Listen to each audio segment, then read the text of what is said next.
Winter solstice, first day of winter on the Gregorian calendar. For those who dread winter, consider this. The days are progressively longer, starting after today. We're getting closer to more sunlight. Hi, I'm Chris May, host of This Day in Weather History, a podcast from the Weather Network in Canada. Remember that today's Day in Weather History features a podcast video short. This quick 2-minute video can be found either on television on the Weather Network or by going to our homepage at theweathernetwork.com/weather history. December 2008 was a particularly active month in Ontario for severe weather, to say the least. But we're going to talk about this day in weather history. The snow and cold had already been an issue. It was a pretty wintry fall season already, so the December 21st starting line meant little to Mother Nature this year. So although winter officially made its debut at 7:04 a.m.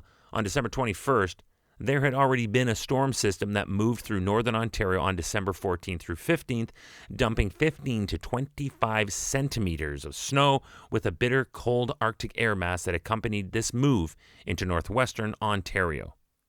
So how cold was it while the snow was falling? How does minus 25 Celsius as a daytime high and minus 36 Celsius as an overnight low hit ya?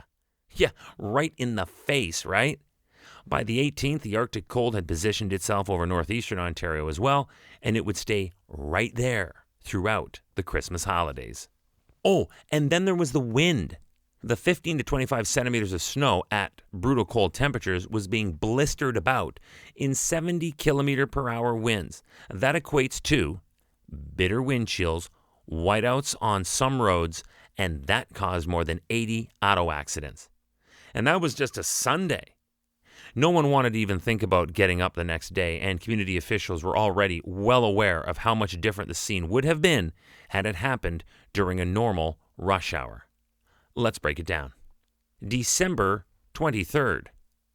The third storm in 5 days led to a snowfall warning for parts of the Greater Toronto Area, and this one had a little bit of everything. Rain, freezing rain, snow, ice pellets. Thanks to the Arctic cold ceiling of northern Ontario and a series of storm systems that rode the jet stream from the American Southwest north and east and into the lower Great Lakes, all of southern Ontario was stuck in a particularly active storm track that extended from December 17th through the end of the month, which was also the end of the year. Each system leveled anywhere from 10 to 25 centimeters of snow on various areas in the region, and each also packed that killer combination of strong winds, powerful gusts, resulting in blowing snow. And that was ultimately responsible for significant travel chaos at the busiest time of any year. Then, and only because of the temperature and overall weather anomaly that the Great Lakes provide, we got to experience that unique yo-yo effect, where temperatures would soar to an unseasonably warm 6.1 degrees Celsius, only to plummet again on Christmas Eve, then causing a flash freeze warning on one of the busiest shopping days of the year. December 27th. It is still referred to as the Big Change.